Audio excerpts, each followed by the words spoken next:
La inestabilidad política ha marcado a Perú en los últimos años con la sucesión de 6 presidentes desde 2017 hasta la actualidad. En su mayoría, han enfrentado una oposición considerable durante su mandato.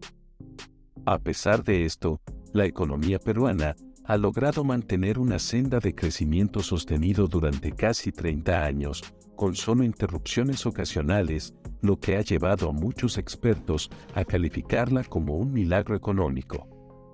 Los números respaldan esta afirmación. Según el Banco Mundial, el Producto Interno Bruto ha aumentado su valor en más de 6 veces desde 1993 y en el 2022, solo el 5,8% de los peruanos vivían con menos de $2,15 al día, en comparación con el 20,3% en el 2001. Es posible que las últimas 3 décadas hayan sido las mejores de la historia peruana, ya que pocos países pueden igualar el récord de Perú en la reducción de la pobreza. Pero, ¿cómo ha logrado la economía peruana progresar a pesar de la continua tormenta política? Aquí te presentamos 3 razones principales. Los especialistas concuerdan en que la independencia y gestión solvente del Banco Central de Reserva del Perú, BCRP, ha sido un pilar fundamental para mantener la estabilidad económica del país. La autonomía otorgada al BCRP por la Constitución de 1993 ha permitido un manejo técnico y profesional de la política monetaria, independiente de las fluctuaciones económicas y políticas. En un ejemplo poco común de continuidad institucional en el Perú, el director del banco, Julio Velarde, ha ocupado el cargo desde 2006, a pesar de los cambios de gobierno y de la composición del Congreso. Esto ha permitido que el Banco Central siga una política coherente, enfocada en mantener el equilibrio fiscal, contener la inflación y preservar el valor del sol, la moneda nacional. El Banco Central ha desempeñado un papel tradicional en la lucha contra la inflación y continúa haciéndolo en un entorno difícil. Además, ha logrado acumular reservas internacionales de $73.288 millones, una de las más altas de América Latina en relación al PIB. Esta cantidad masiva de recursos le permite al banco actuar en caso de necesidad, como lo hace a menudo mediante su política de flotación sucia, para evitar las devaluaciones bruscas del sol. En un futuro video, exploraremos en profundidad esta política. En los últimos años, el modelo económico aplicado en Perú ha sido el establecido en su Constitución Política de 1993, la cual ha sido objeto de críticas por sus supuestas deficiencias democráticas. A pesar de esto, la Constitución sentó las bases para el crecimiento económico del país y la reducción de la pobreza.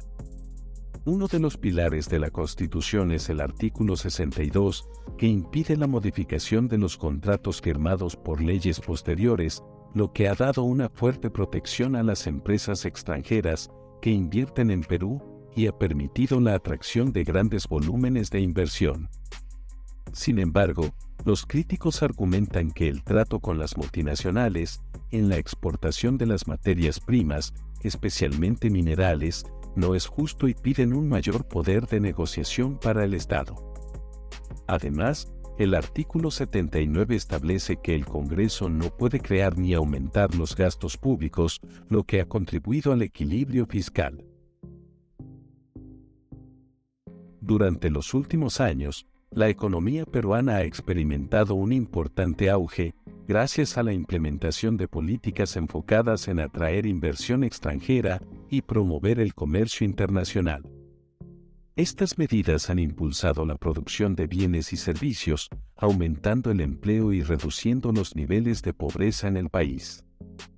Al mismo tiempo, la apertura a los mercados internacionales ha permitido a las empresas peruanas expandir su alcance y diversificar sus productos, reduciendo su dependencia en el mercado local y mitigando los efectos negativos de la inestabilidad política. De esta manera, la promoción de la inversión privada y la apertura a los mercados internacionales son estrategias clave para estimular el crecimiento económico y reducir la vulnerabilidad frente a la incertidumbre política. A lo largo de su trayectoria, Perú ha enfrentado diversos retos en el ámbito político y económico, como conflictos internos, crisis financieras y desastres naturales.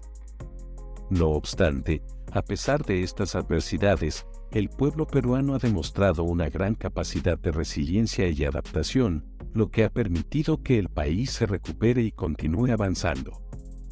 La determinación y el espíritu emprendedor de los peruanos han sido claves para superar los obstáculos y aprovechar las oportunidades, incluso en un ambiente de inestabilidad política. Aunque Perú ha logrado avances significativos en términos de crecimiento económico y reducción de la pobreza, aún queda mucho por hacer en términos de justicia social y acceso equitativo a servicios básicos. El crecimiento del PIB por sí solo no cuenta toda la historia, ya que la desigualdad en la educación y la salud sigue siendo un problema creciente en el país. A pesar de los ingresos disponibles para mejorar los servicios, la falta de capacidad de gestión de las instituciones públicas y la corrupción frecuente son obstáculos para el desarrollo. Es necesario abordar las deficiencias en infraestructura y suministro de recursos esenciales, como el agua y la salud pública, para continuar reduciendo la pobreza y tener un país digno de toda su gente trabajadora.